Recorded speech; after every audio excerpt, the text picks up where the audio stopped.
I never really stopped to look at the ogre before when I was playing, but God, he's an ugly son of a bitch.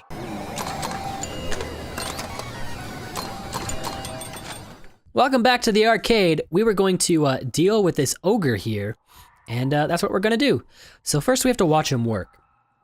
Certain he has not noticed your sudden arrival in the room, you stay in the shadow and watch as the ogre goes about his task. He is dropping stones from the black pile into one end of the machine and turning a heavy handle, crunching the rock. Something is coming out the other side. To see what, you'd have to approach him, as he is between you and the outlet of the machine. Approach the ogre. Boldly, you step out of the doorway and into the pool of candlelight that fills the room. The ogre stops working immediately and turns to face you, growling incomprehensibly like the slug he is. You will not be able to reason with him. He is ridiculously hard to fight, so we need to cast a spell. Fighting him would almost be suicide right now. So what we need is, oh shit. Walk produces a shield. Let's see. They give you several options. We just have to make sure we choose the right one. Ugh. No, we don't have that.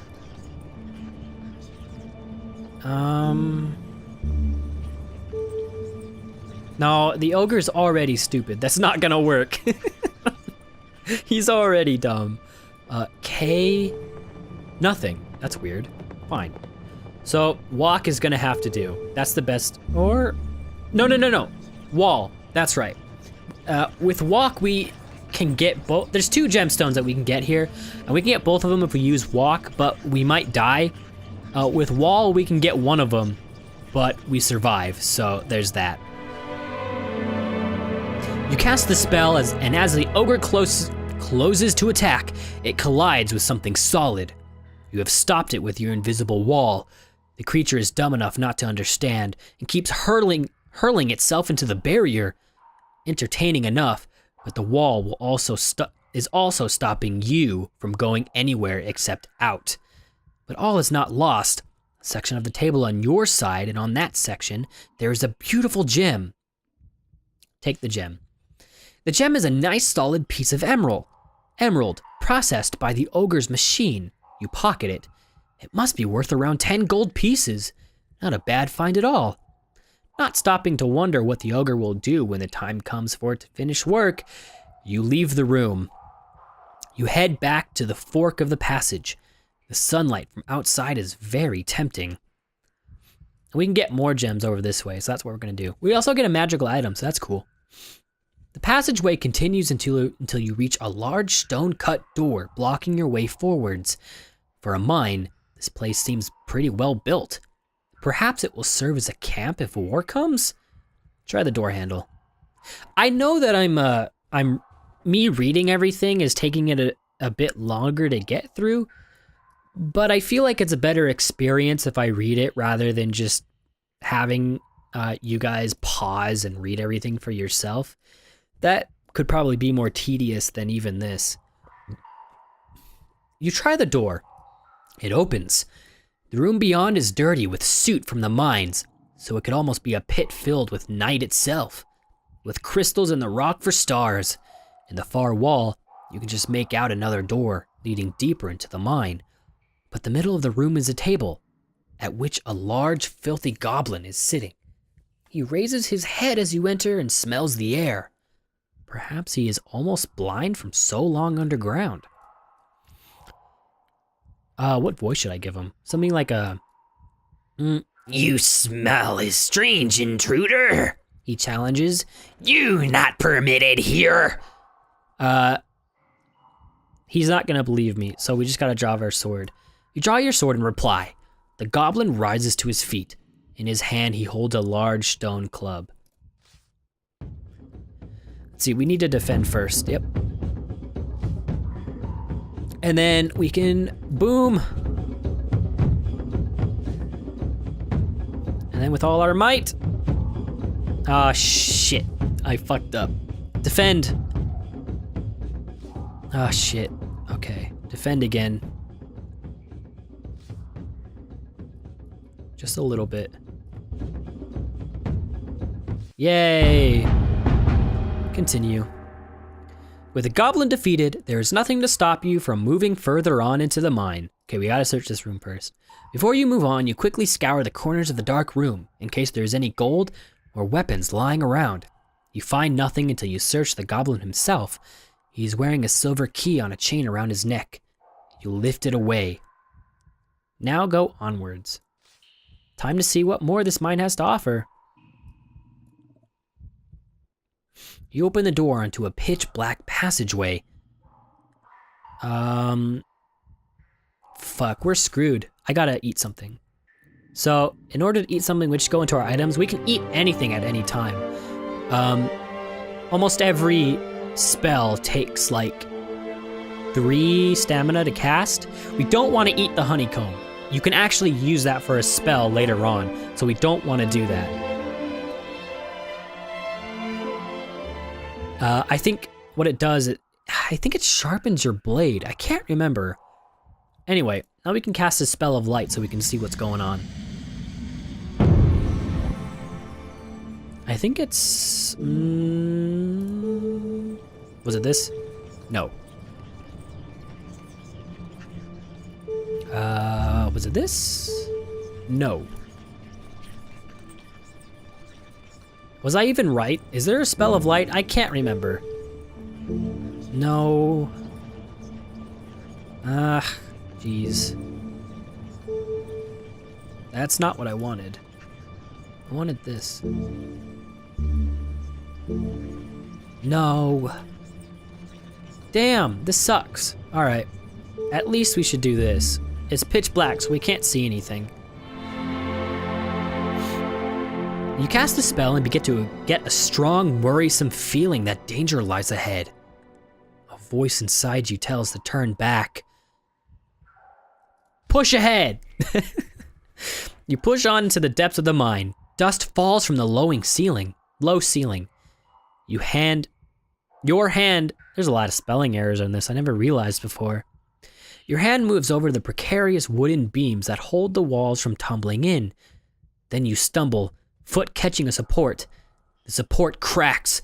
A piece of rock the size of your head tumbles through a gap in the ceiling, narrowly missing your skull.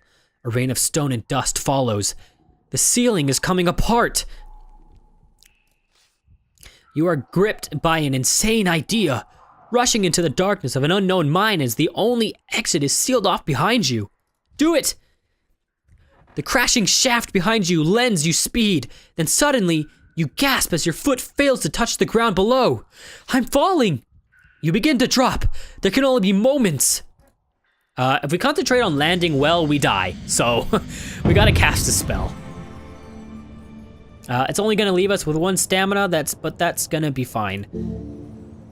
Zen? Was that right? No! Oh no! What? Shit! Oh, fuck. Oh no. Oh, this one. Good. There we go. You cast the spell and your fall is broken instantly. You float gently to the ground below, landing softly on your knees. You pick yourself up and look around. You are at the base of a deep shaft. It's hard to be sure how far you've fallen, but the top is lost in darkness. Still, it's not pitch black down here. A chink of light penetrates from somewhere far away. A crack nearby. Or a tunnel mouth a long way off? You cannot tell. Start walking. Calmly and without delay, you start to walk towards the point of light. It gets stronger but slowly, and your hopes lift with every step. It's definitely a way out. You can see sky beyond. Your hands are running along the tunnel walls to keep you straight. Then the ceiling comes down and you crawl for a few feet. Then you freeze. Your hand is resting on something furry. Grasp it. You reach out with a thinking that whatever it is at least small. Your grip closes on the thing. It's not warm. That's a good sign. And it squashes easily, as if its bones had been turned to jelly. You pull it closer to yourself and realize you're holding a pair of fur boots. You laugh with relief and quickly scramble the rest of the way along the tunnel to the sunlight. It's an opening.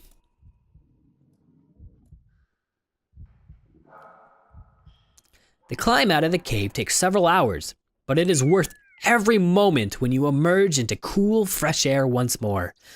You have escaped with your life. Take a moment to examine the boots. You turn the boots over in your hands. You recognize the fur. It is boar skin. They will be very useful if you head through snowy climbs. Then it is time to get moving. You set off once more, looking for a path to get your bearings in the trees. The path climbs again up a low hill, covered over with thick bushes and shrubs that snag at your clothing. Halfway up, you hear a sound. Twigs breaking. You freeze as a large creature the size of a bear emerges directly in front of you. It has black and white fur and a long bushy tail that trails out behind. It growls menacingly. Try to edge around it. Perhaps if you are careful, you can slip around it. Leaving the main trail, you slip through the shrubs around the creature. Its patch is clearly the square of dirt through which the path leads. It watches you to ensure you don't come too close. Whoops, I bumped my mic. But it doesn't attack. After a few minutes of this, you are on the other side and able to continue. The path leads down to another valley and back up another hill. 2 hours pass. So we've got to Kristantani. The sun is now just past its zenith, and everywhere a dusty heat rises from the baked earth. You are worn out, almost to the point of physical collapse. You need food and rest, and no more trouble. Today has been too punishing already. You begin to think about where you will stay for the night. Another night of walking will leave you exhausted, but then you see a small village set into the hill. You continue your slow trudge along the path. So here you can get, I think some healing items, some food. You walk into the village. Young hill dwellers pass you and stare at your strange clothes. You nod back respectively. Their own attire is rough by comparison to your gear. They wear their hair long but piled up on their heads. These people are ghastly poor. The village is like a ghost town. Here on the knife edge of the Baklands. Alehouse. Walking down the single road, you quickly find a hut with its front covering pulled wide open and the smell of brewed beer coming from inside. You go in. Several hill dwellers are here, talking gruffly. When you enter, they watch you with understandable caution. The owner of the hut comes over to you. Welcome to Kristantani, he declares. What do you want? Greet the owner. An evening's rest and a drink to wet my throat, you reply. Ale is 1 gold piece, he answers. Please, sit. You go over to the table where the hill dwellers are. Sit with the oldest man. The young man is dumb and stupid. He's like drunk out of his gourd, so he doesn't really say anything. You turn your attention to the oldest man at the table. Whatever face he once had is lost in a labyrinth of wrinkles, and his skin is the color of tanned hide from a lifetime in the beating sun. Greetings, old man.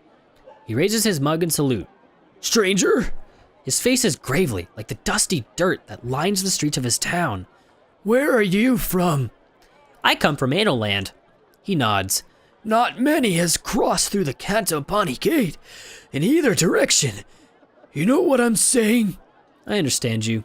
He grins and picks his teeth with a fingernail. They say there is war coming. Something to do with the crown? Not if I can help it. Is that so? Replies the canny old man.